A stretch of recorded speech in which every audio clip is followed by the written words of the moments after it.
Сдруженијето за промоција на последното македонско кралство Персида денеска во обитува златни медали со ликот на последниот македонски крал Персеј и благодарници им врачи на представниците на виножите од Грција, на Омо Илинден Пирин од Бугарија, на заедницата на македонците од Албанија и на професорката Ангелина Маркус за заслуги во афирмирањето на македонизмот во неговиот историски и културен континуитет.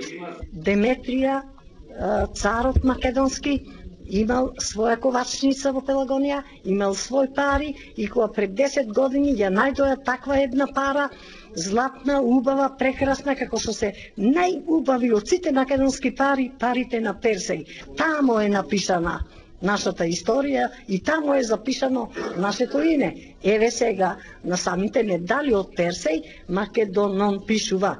Ова битолско здружение се залага за проучување на настаните личностите од античкиот период, за откривање на археолошкото наоѓалиште Персеида близу битолското село Црнобуки, а пред 4 месеци на гробот на Персеј во Абруцо, Италија, поставена е плоча на македонски јазик.